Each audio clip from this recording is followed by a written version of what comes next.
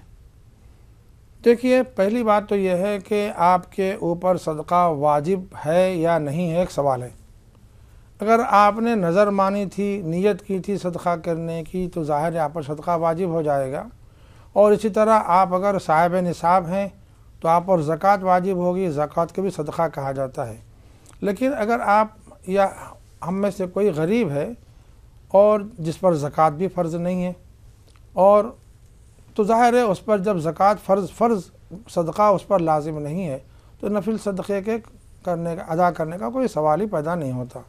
اب رہا دوسرے جو کفارات کی بات ہے، تفصیل الگ ہے، صدقہ الگ ہے، ان دونوں میں آپ فرق کیجئے۔ مثال کے طور پر روزے کے اندر کفارہ ہے، اور اس کے اندر بھی بعض چیزیں ایسی ہیں کہ غریب لوگ جو روزہ رکھ نہیں پاتے ہیں، یا ایسے محتاج اور تنگ دست ہیں، غریب بھی ہیں اور بیمار بھی ہیں، ضعیف ہیں، روزہ رکھنے کے قابل نہیں ہیں، تو ظاہر ہے ان کو ہر ایک روزے کے بدلے میں ایک فدیہ دینا پڑتا ہے، صدقہ فطر کی مقدار۔ تو وہ کیسے ادا کریں گے؟ ظاہر ہے اگر غریب ہوں تو انشاءاللہ اللہ معاف کرنے والا ہے۔ اور اس کی نظیر ہم کو سیدنا محمد رسول اللہ صلی اللہ علیہ وسلم کے حدیث پاک سے بھی ملتی ہے۔ اگر آپ اجازت دیں تو 2 منٹ کے اندر اس کو بیان کر دوں۔ سیدنا محمد رسول اللہ صلی اللہ علیہ وسلم کے حدیث پاک میں روزوں کا جو معمول تھا وہ رات سے شروع ہو جاتے تھے، جیسے آپ سو گئے آپ کا روزہ شروع ہو جاتا تھا۔ تو ظاہر ہے ایک صحابی سے سمجھیے حالت نیند میں اپنی بیوی سے انہوں نے اپنا تعلق قائم کر لیا تھا، جس سے روزہ ٹوٹ جاتا ہے، حالانکہ اب نہیں ٹوٹتا۔ رات کے حصے میں بیوی سے صحبت کر لی جائے تو اب موجودہ زمانے میں حضور صلی اللہ علیہ وسلم کے عہد میں بھی یہ حکم کے منسوخ ہونے تک وہ حکم تھا، منسوخ ہو جانے کے بعد اب رات میں تعلق کی اجازت ہے، دن تمام روزہ رکھنا صبح صادق سے غروب آفتاب تک ضروری ہے۔ لیکن یہ اس حکم کے نازل ہونے سے پہلے کی بات تھی۔ انہوں سے رات میں ان سے سمجھیے ایسی بات صادر ہو گئی تو صبح حاضر ہوئے، عرض کیا رسول اللہ مجھ سے ایسی کوتاہی ہو گئی ہے، میں کیا کروں؟ تو آپ صلی اللہ علیہ وسلم نے فرمایا غلام آزاد کرو۔ انہوں نے عرض کیا کہ یا رسول اللہ میرے پاس غلام کہاں ہے، میں تو غریب آدمی ہوں۔ کہا کہ 2 مہینے کے مسلسل روزے رکھو۔ عرض کیا یا رسول اللہ میرے پاس وہ بھی نہیں ہے۔ اور پھر آپ صلی اللہ علیہ وسلم نے فرمایا کہ ایسا کرو 60 مسکینوں کو 2 وقت کھانا کھلا دو۔ عرض کیا کہ یا رسول اللہ میں خود محتاج ہوں، غریب ہوں، تنگ دست ہوں، میں کہاں سے مسکینوں کو کھلا سکتا ہوں؟ حضور صلی اللہ علیہ وسلم نے فرمایا اچھی بات ہے بیٹھ جاؤ۔ وہ بیٹھ گئے۔ حضور پاک صلی اللہ علیہ وسلم کے پاس کھجور کا ایک تحفہ آ گیا، اس کی پوری سمجھیے بٹی آ گئی۔ آپ صلی اللہ علیہ وسلم نے انہیں عنایت فرمایا اور فرمایا لے جاؤ اس کو صدقہ کر دو۔ انہوں نے عرض کیا کہ یا رسول اللہ اس صدقے کا تو میں زیادہ محتاج ہوں، میں تو میرا خاندان بھوکا ہے۔ تو آپ صلی اللہ علیہ وسلم نے فرمایا جاؤ تم استعمال کر لو، تمہارا صدقہ اللہ قبول فرما لے۔ اللہ تعالیٰ کی ذات رحیم و کریم آقا ہے وہ۔ ظاہر ہے اگر ایسا کوئی غریب اور محتاج ہے، تنگ دست ہے، وہ روزہ رکھ کے توڑ دیا تھا، اس پر صدقہ واجب ہو رہا تھا، یا یہ کہ روزہ نہیں رکھ پا رہا تھا بیماری کی وجہ سے، اس کو فدیہ دینا ضروری تھا، ظاہر ہے ایسی غربت کی صورت میں انشاءاللہ اللہ کے پاس وہ قابل معافی ہے، اللہ سے رجوع ہو کر دعا کر لی جائے کافی ہے۔ جی بہت بہت شکریہ مفتی صاحب۔ محمد ادریس صاحب کا پٹنہ سے سوال آیا تھا، انہوں نے سوال کیا ہے، ٹی وی کی آواز انہوں نے بڑھا رکھی تھی، پہلا سوال تو سمجھ گئے۔ انہوں نے کہا کہ جیسے بچوں کو کچھ لوگ تعویذ پہناتے ہیں، تو تعویذ پہنا سکتے ہیں یا نہیں پہنا سکتے، اس کا کیا حکم ہے؟ دیکھیے جو جھاڑ پھونک کا حکم ہے وہی تعویذ کا بھی ہے۔ مثال کے طور پر اگر کسی بچے کو نظر لگ جائے تو ہم نظر کی دعا پڑھ کر دم کرتے ہیں، اور اگر کوئی بیمار ہو جائے تو وہ دعائیں جو احادیث میں آئی ہیں بیمار پر پڑھ کر دم کرنے کی، وہ پڑھ کر دم کرتے ہیں۔ تو اسی طرح سے یہ چیزیں جائز ہے، جو چیزیں پڑھ کر دم کی جا سکتی ہیں اس کا جواز ہے، اس کی تعویذ بھی دی جا سکتی ہے۔ ہاں البتہ ایسا ورد جس کا پڑھنا گناہ ہے، وہ شرکیہ یا کفریہ کلمات پر مشتمل ہے، اس کا دم کرنا بھی جائز نہیں، پڑھنا بھی جائز نہیں، ویسی تعویذ بنا کر گلے میں ڈالنا بھی جائز نہیں۔ تو معلوم یہ ہوا کہ جو اذکار پڑھنا جائز ہے ان پاک اذکار کی تعویذ بھی دی جا سکتی ہے۔ جی بہت بہت شکریہ مفتی صاحب۔